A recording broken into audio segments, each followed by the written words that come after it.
الله الله، شنو واقع في السنغال؟ فوضى كبيرة ضربات المؤسسات بعد زيارة مفاجئة ديال السفير الجزائري لمقر الاتحاد السنغالي لكرة القدم. كما كتشوفوا في الصورة المصغرة، راه القضية باين فيها شي حاجة ماشي طبيعية. حتى المحاميين ديال السنغال في الطاس خرجوا على الصمت ديالهم واحتجوا على هذه الخطوة اللي وصفوها بغير محسوبة وغادي تأثر سلبا على الملف ديالهم. دابا اللي واقع هو صراع داخل السنغال نفسها، كاين طرف قريب للمغرب وطرف آخر كيميل للجزائر. حتى داخل نفس المؤسسات كاين اختلاف كبير في المواقف، وهذا الشيء خلى الوضع يتعقد أكثر.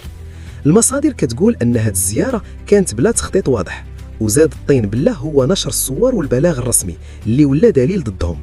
المحاميين قالوها بصراحة، إلا درتي شي حاجة ديرها في الصمت، علاش تنشروها؟ ودابا حتى إلا حاولوا يمسحوا داكشي راه فات الفوت، الصور وصلات وحتى الطاس ممكن يكون شافها، وهنا الشكوك غادي تكبر أكثر. الأخطر من هذا الشيء كامل هو أن بعض الأطراف بان عليهم أنهم كيتعاملوا وكأن الكأس الإفريقية ماشي محسومة، في حين قانونيا الكأس مغربية حتى يصدر قرار آخر. هذا الشيء كامل خلى بزاف ديال الناس يهضروا على احتمال وجود تنسيق أو لعبة خفية بين الجزائر والسنغال خلال كأس الإفريقية، وهذه الزيارة زادت تأكد الشكوك. اليوم القضية ولات واضحة أكثر من أي وقت فات، ولكن السؤال الكبير، واش هذا الشيء غادي يقلب الموازين ولا القرار ديال الطاس غادي يكون صادم؟ المغرب اختار واحد الطريق كيتسمى دبلوماسية الهدوء.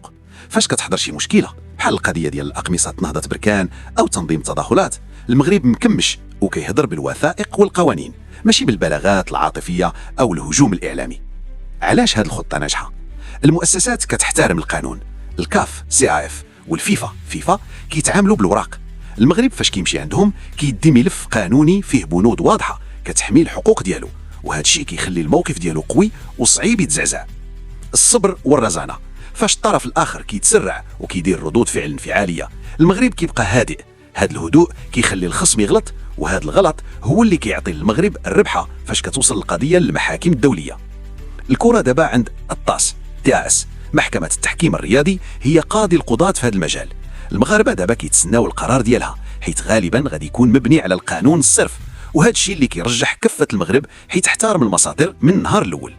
المغرب كينهج سياسة النفس الطويل، كيعرف فوقاش يسكت وفوقاش يضرب ضربته القانونية اللي كتقلب الموازين في آخر لحظة. هذه الضربة اللي كيتسناها الجميع تقدر تمشي في 3 ديال الاتجاهات. الانتصار القانوني الكامل، هذا السيناريو هو فاش كتقرر المحكمة باللي المغرب ونهضة بركان كان عندهم الحق 100% في ارتداء القميص اللي فيه الخريطة، حيث الكاف وافق عليه من الأول. هذا الشيء غيخلي أي فريق أو اتحاد كروي آخر يفكر 1000 مرة قبل ما يدخل السياسة في الرياضة مع المغرب.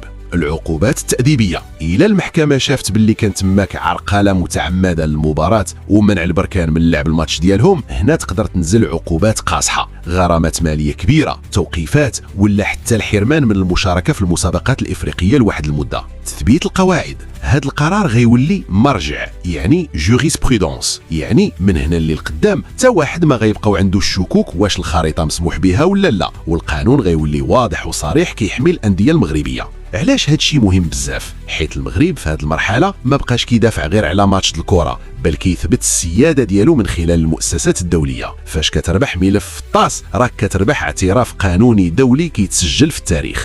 الخلاصه هي ان المغرب لعبها بالقانون والرزانه حتى وصل المبتغى. محكمه التحكيم الرياضي طاس اصدرت القرار النهائي ديالها في 26 فبراير 2025، وهو القرار اللي طوى هذا الملف بصفه رسميه. شنو قررت الطاس في اخر المطاف؟ تثبيت الربح البركان. المحكمة رفضت الطلب ديال اتحاد العاصمة لإلغاء نتائج الماتشات ذهاب وإياب، وأكدت باللي نهضة بركان ما خرق حتى قانون فاش لعب بقميص الخريطة. براءة الجامعة وبركان. القرار أكد باللي لا الجامعة الملكية المغربية لكرة القدم ولا فريق نهضة بركان ارتكبوا أي مخالفة كتستوجب العقاب. الموقف ديال الكاف. الطاس وجهت بعض الملاحظات التقنية للكاف بخصوص تدبير الأقمصة في المستقبل، وبناء عليه كاف عمم مذكرة في مارس 2025 كتمع أي رموز عندها طابع سياسي مباشر باش يتفاداو الصدامات، ولكن مع احترام الأقمصة اللي تم المصادقة عليها في بداية الموسم. النتيجة دابا أبريل 2026، المغرب خارج رابح قانونيا وسياسيا. نهضة بركان ولات دابا في المركز الرابع تصنيف الأندية الإفريقية لعام 2026 بفضل النتائج والاستمرارية ديالها. هاد الشيء كيبين باللي النفس الطويل والخدمة بصمت هي اللي كتعطي الثمار في المؤسسات الدولية. من بعد هذه الملحمة القانونية، واش كيبان لك باللي الأندية المغربية ولات دابا محصنة قانونيا أكثر من أي وقت فات، ولا هذا النوع ديال المعارك غيبقى يتكرر بأشكال أخرى في المستقبل؟ نقدروا نزيدوا نحللوا التبعات ديال هذا القرار على مشاركه الانديه المغربيه.